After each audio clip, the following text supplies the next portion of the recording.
সকলকে জানাই শুভ নববর্ষের আন্তরিক প্রীতি ও শুভেচ্ছা।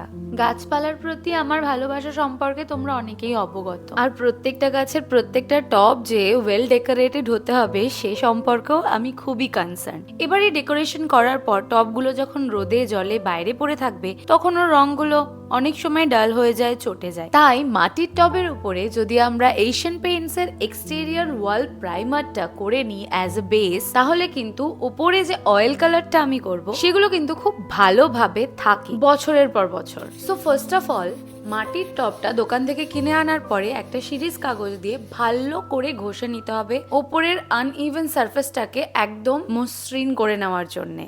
উফ, ঘষতে ঘষতে হাত একেবারে ব্যথা হয়ে গেল। যাই হোক, এরপরে একটা গামলা ভরে আমি জল রেখেছি।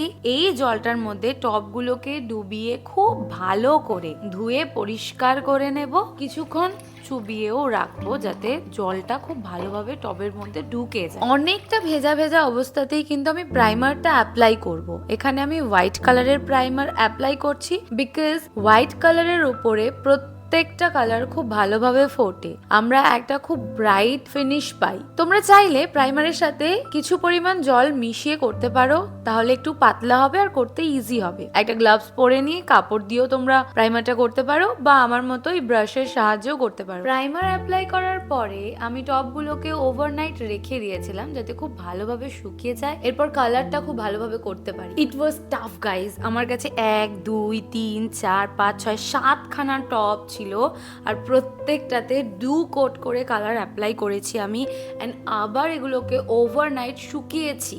তারপর গিয়ে কালারগুলো প্রপারলি শুকিয়েছে। ইট ওয়াজ বেট টাফ গাইজ। 8 ইঞ্চি 10 ইঞ্চির টবগুলো এতটাই ভারী, এক হাতে ধরে আরেক হাতে কালার করা, ওফ, ইট ওয়াজ ডিফিকাল্ট।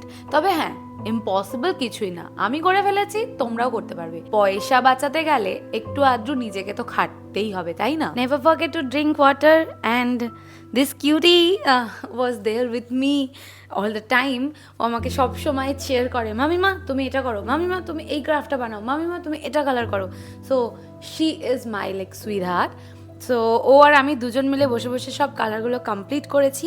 অ্যান্ড এইবারে আমি ট্রাই করছি কিছু কিছু টবে ডিজাইন করার। সব টবে করব না, যদিও কালার করাটাই আমার মেন উদ্দেশ্য ছিল, যাতে করে টবগুলো নষ্ট না হয়ে যায়।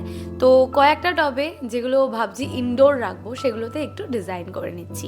সো ইয়েলো টবটাতে এরকম গোল গোল ডিজাইন করেছি, ওর মধ্যে গ্রিন রেড এরকম কালার করে নিয়েছি। আর অরেঞ্জ অ্যান্ড ব্ল্যাকের উপর যে ডিজাইনটা, ওটা আমি কোথাও একটা দেখেছিলাম, অ্যান্ড আমার হাজব্যান্ড বলেছিল যে এইটা কিন্তু একটা বানাতে পারো। সো এবার ভাবলাম অয়েল কালারের বেস তো হয়েই গেছে, তাহলে এর উপরে আমি অ্যাক্রিলিক দিয়ে ডিজাইনগুলো করে নিতে পারি। সো এবারে আমি যে ডিজাইনগুলো করছি এগুলো কিন্তু অয়েল কালার দিয়ে নয়, এগুলো সম্পূর্ণটাই অ্যাক্রিলিক দিয়ে করছি, যেগুলো প্রিভিয়াসলিও আমি করে এসেছি। তো অ্যাক্রিলিক দিয়ে করতে ইজি হয় আর শুকিয়েও যায় খুব তাড়াতাড়ি, যেটা অয়েল কালারে হয় না। তো ওই জন্য অ্যাক্রিলিক দিয়ে করছি, করে তার উপরে আমি করে দেবো ভার্নিশ। ডিজাইনটা আর কিছুই না, যেহেতু ব্ল্যাক আর অরেঞ্জের কম্বিনেশন, তাই তার মধ্যে ইয়েলো কালারের কিছু flowers and decorating this flowers with white and red কালারের শেডিং। ঠিক আছে, তো এরপরে এর মধ্যে আমি আমার পছন্দের মতন গাছগুলোকে লাগিয়ে ফেলেছি। অ্যান্ড হ্যাঁ, এই গাছ লাগানোর সময় মাটি দিয়েই আমার হাতের ম্যানিকিওরও হয়ে যায়।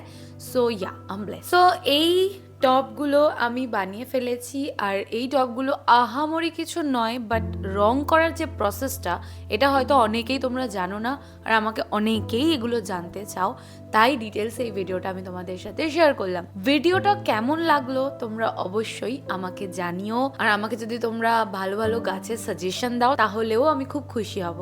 এই ধরনের আরো ভিডিও দেখার জন্য ফলো করতে বা ইউটিউব হলে সাবস্ক্রাইব করতে ভুলো না।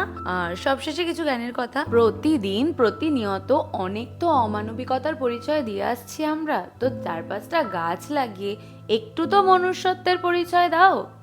মানুষ যে তুমি, মানবিকতা কোথায় তোমার?